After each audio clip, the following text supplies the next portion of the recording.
Wow, jadi ini yang namanya TBK Telkom.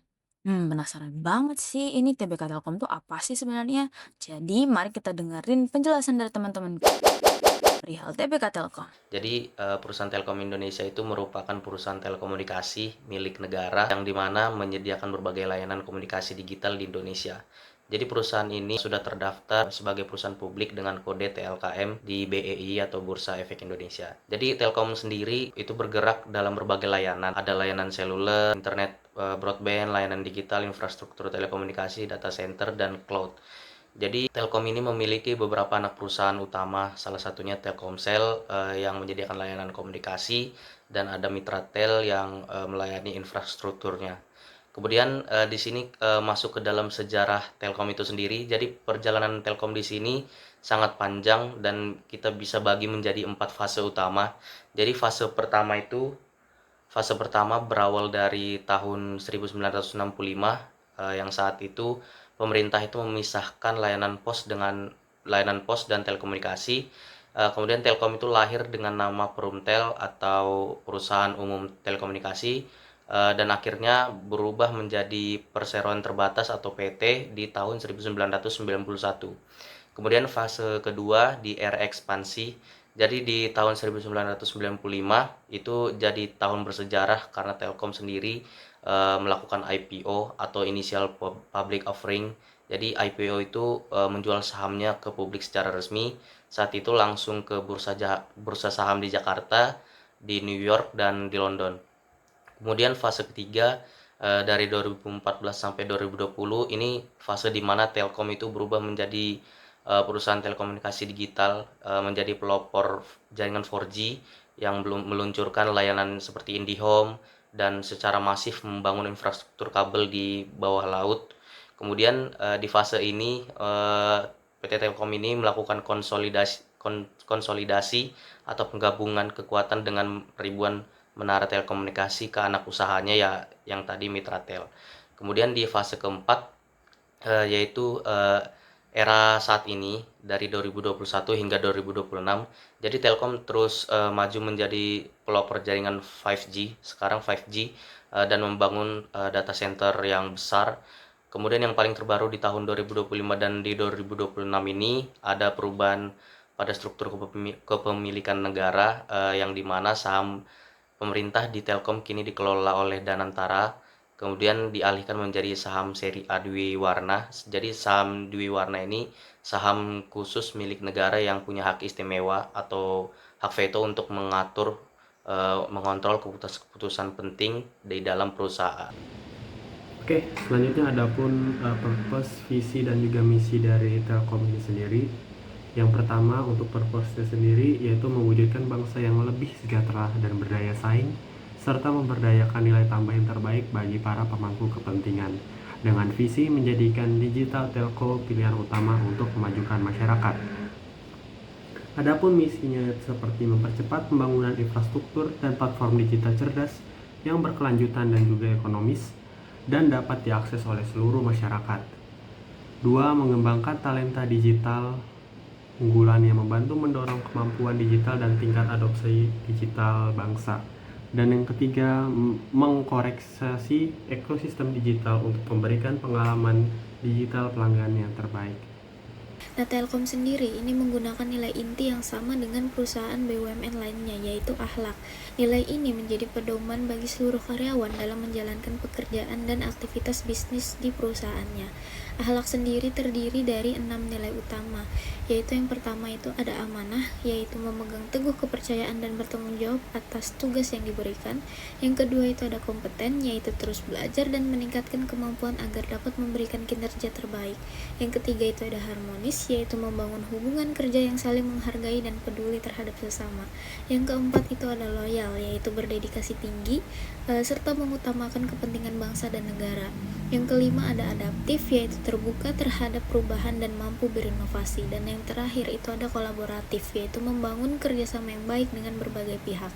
Nah, nilai-nilai ini menjadi dasar budaya kerja Telkom dalam mendukung transformasi menuju perusahaan telekomunikasi digital. Baik, untuk struktur organisasi Telkom Indonesia sendiri, dikarenakan Telkom Indonesia sendiri ini merupakan perusahaan BUMN yang memiliki hierarki, Maka susunannya terdiri dari RUPS, yaitu Rapat Umum Pemegang Saham sebagai tingkat tertinggi dalam struktur perusahaan. Kemudian ada Dewan Komisaris, yaitu yang terdiri dari satu komisaris utama, 4 komisaris, dan 3 komisaris independen lainnya. Kemudian juga terdapat beberapa direksi, yaitu ada direktur utama, direktur keuangan dan manajemen risiko, direktur enterprise and business service, kemudian direktur network, direktur strategic business development and portfolio, direktur IT digital, kemudian direktur human capital management, direktur legal and compliance, dan direktur wholesale and international service. Dikarenakan perusahaan ini merupakan anak badan usaha dari Telkom, maka pendapatan keseluruhan dari perusahaan ini sepenuhnya milik Telkom. Bidang usaha PT Telkom Indonesia. PT Telkom Indonesia Persero Tbk atau Telkom adalah badan usaha milik negara atau BUMN yang bergerak di bidang layanan teknologi informasi dan komunikasi serta telekomunikasi digital di Indonesia. Sekarang lanjut ke kinerja perusahaan. Jadi kinerja perusahaan dari PT Telkom ini sendiri, di sini kami mengambil dari sumber laporan keuangan triwulan ketiga tahun 2025.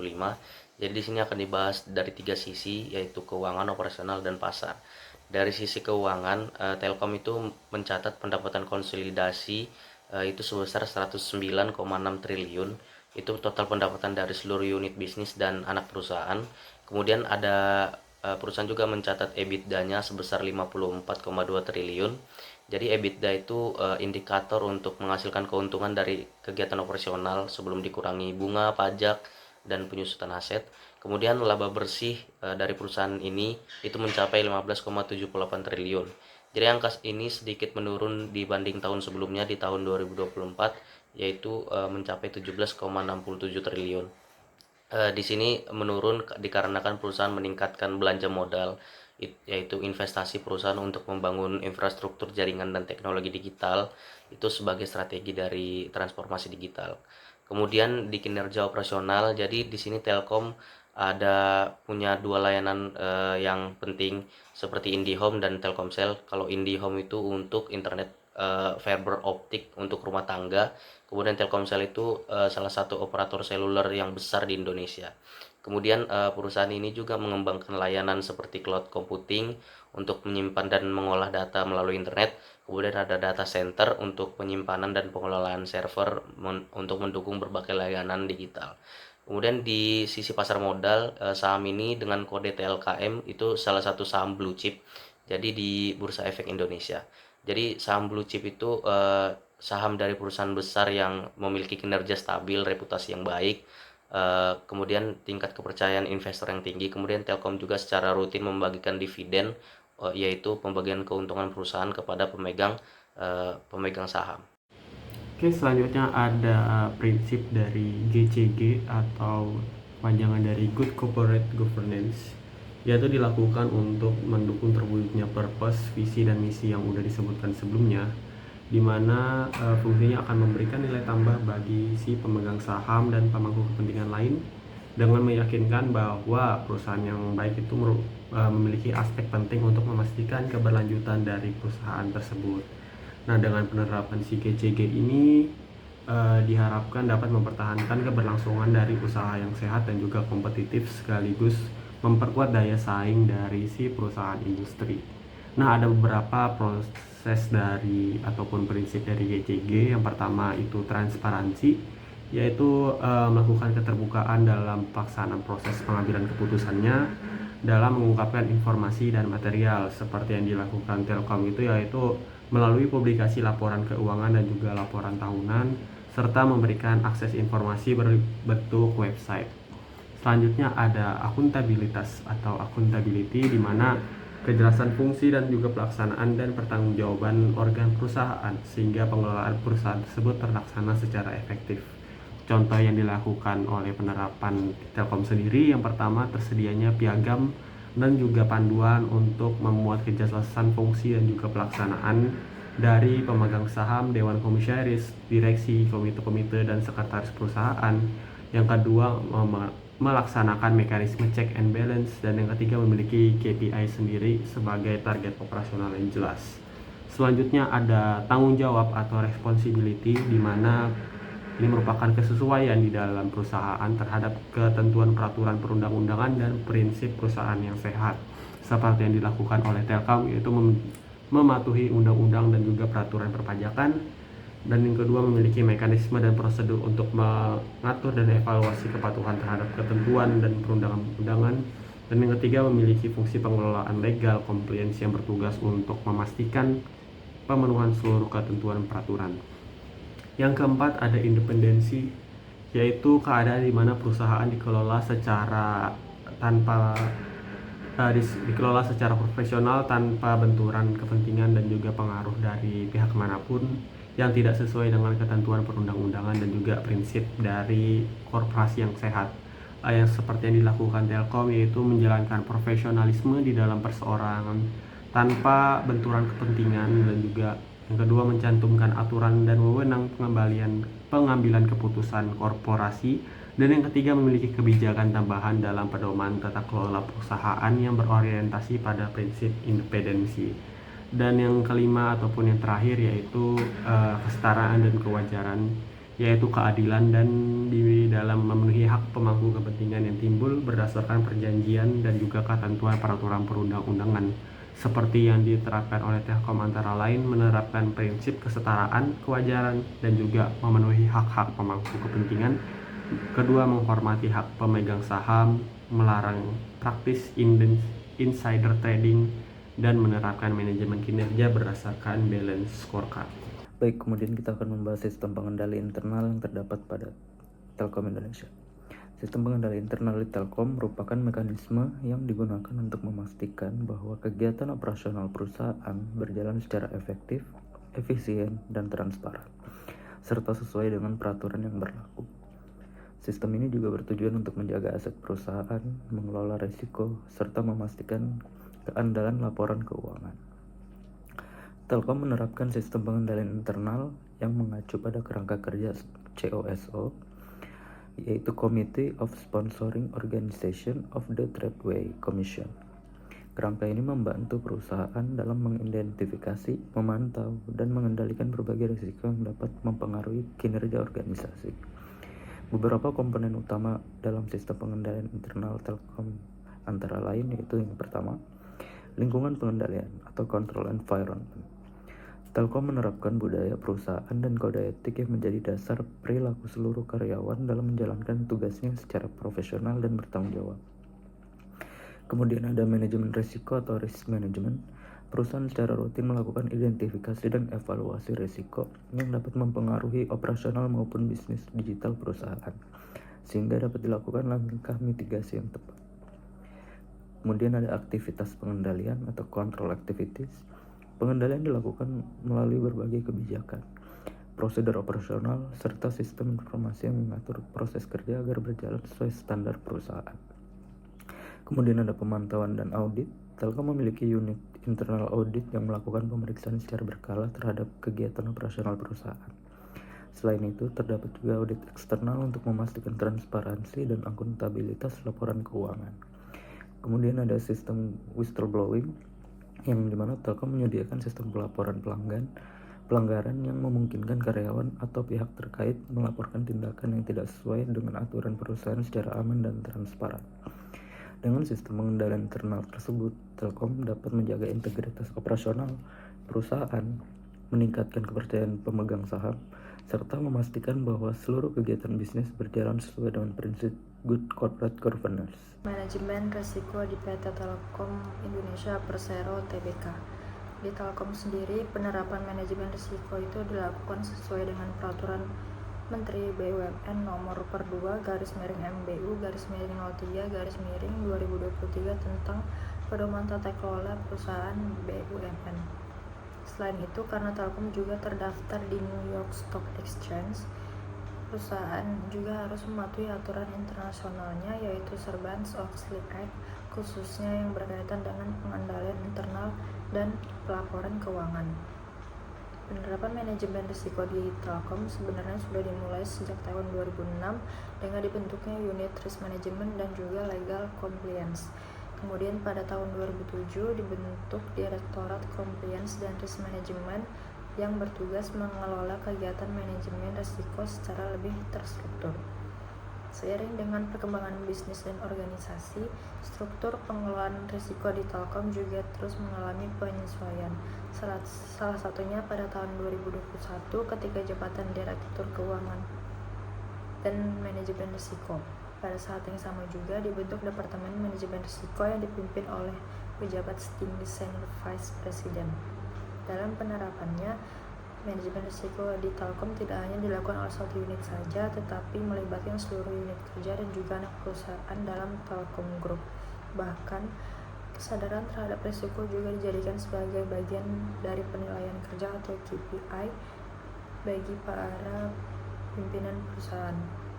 Selain itu, Telkom juga melakukan berbagai upaya untuk memperkuat sistem manajemen risiko, yaitu seperti menyusun Enterprise Risk Profile Group, menerapkan Business Continuity Management, menjalankan Revenue Assurance dan Fraud Management, serta mengembangkan aplikasi dan dashboard Enterprise Risk Management untuk membantu proses pemantauan risiko. Dari sisi kebijakan, Telkom juga terus memperbarui pedoman manajemen risikonya dengan standar internasional ISO 31000/2018 mengenai manajemen risiko. Melalui penerapan tersebut, Telkom menjadikan risiko sebagai salah satu pertimbangan yang penting dalam pengambilan keputusan yang strategis, operasional, serta keandalan laporan keuangan.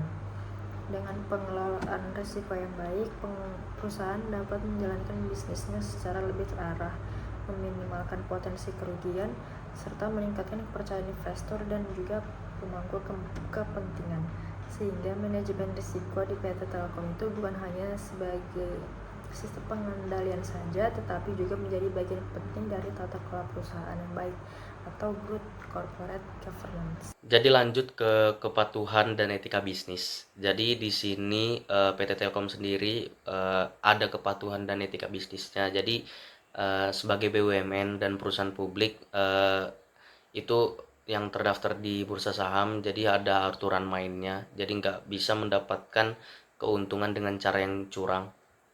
Jadi di sini PT Telkom sendiri itu ada mempunyai tiga pilar utama yang diterapkan. Pilar pertama itu prinsip GCG atau Good Corporate Governance atau tata kelola perusahaan yang baik. Jadi Telkom di sini memakai prinsip dari tarif, jadi singkatan dari transparansi, kemudian accountability, kemudian responsibility, kemudian independensi dan fairness. Jadi dari transparansi itu ya transparansi dan terbuka kepada khalayak umum, kemudian accountability jadi tugasnya jelas dan bisa dipertanggungjawabkan, kemudian responsibility patuh hukum dan peduli lingkungan, kemudian independensi itu mandiri tanpa campur tangan dari pihak luar, kemudian fairness adil kepada semua pihak. Kemudian pilar kedua ada dari BUMN sendiri yang disebut akhlak. Jadi ini tuh standar moral BUMN yang mewajibkan seluruh jajaran dari direktur sampai staf itu untuk bersikap amanah, kompeten, harmonis, loyal, adaptif, dan kolaboratif. Kemudian pilar ketiga ini untuk mencegah adanya fraud atau kecurangan. Jadi Telkom mempunyai sertifikat ISO 37001. Jadi ini standar internasional untuk manajemen anti penyuapan atau anti korupsi.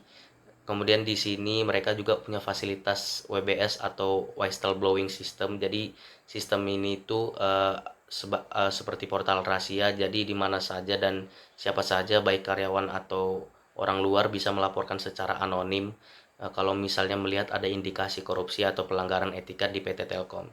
Jadi fondasi bisnis yang bersih dan kuat inilah yang menopang berjalannya teknologi informasi di dalam perusahaan Telkom ini.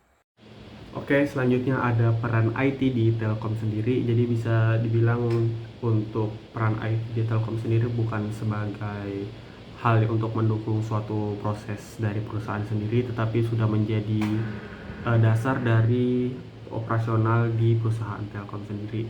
Jadi untuk peran IT di Telkom sendiri antara lain sebagai penyedia solusi B2B dan layanan IT digital terlengkap secara bisnis, di mana IT sendiri menjadi ujung tombak Telkom untuk melayani segmen enterprise seperti korporasi, instansi pemerintah dan juga UMKM ataupun UKM, di mana pembentukan B2B IT Service Co di Telkom memiliki entitas khusus untuk menangkap peluang pasar dari IT di Indonesia, kemudian memiliki layanan komprehensif di mana IT Telkom menyediakan digital IT service tingkat lanjut seperti cloud computing, cyber security, big data, internet of things, dan juga konektivitas cerdas. Selanjutnya peran IT di Telkom itu juga sebagai penggerak di mana transformasi digital nasional IT. Telkom bertugas untuk menciptakan ekosistem digital yang menjangkau seluruh lapisan masyarakat pelaku usaha seperti melalui pemberdayaan UKM dan juga modernisasi infrastruktur. Dan yang terakhir ada tulang punggung operasional dan juga keamanan digital dari sisi internal, di mana pembenahan dan juga penguatan tata kelola IT menjadi elemen yang mendasar yang menopang percepatan pertumbuhan bisnis di Telkom. Dan saya akan menjelaskan mengenai strategi digital yang diterapkan oleh PT Telkom Indonesia. Nah, Telkom sendiri memiliki visi untuk bertransformasi dari perusahaan telekomunikasi tradisional menjadi digital telco company, yaitu perusahaan yang tidak hanya menyediakan layanan jaringan, tapi juga berbagai solusi digital. Nah, untuk mendukung transformasi tersebut, Telkom ini menerapkan strategi yang disebut 5 Bold Move. Nah, strategi ini terdiri dari 5 fokus utama. Yang pertama itu adalah Fixed Mobile Convergence atau FMC, yaitu integrasi antara layanan internet rumah dan jaringan seluler agar pelanggan mendapatkan koneksi yang lebih stabil dan terintegritas. Kemudian yang kedua adalah Infraco, yaitu optimalisasi pengelolaan infrastruktur jaringan seperti fiber optik dan jaringan broadband agar lebih efisien dan memiliki jangkauan yang lebih luas. Kemudian yang ketiga adalah data center KO, yaitu pengembangan bisnis data center untuk mendukung layanan cloud dan penyimpanan data. Kemudian yang keempat adalah B2B Digital IT Service, yaitu penyediaan berbagai solusi teknologi digital bagi perusahaan dan institusi seperti cloud computing, big data, internet of things, dan cyber security.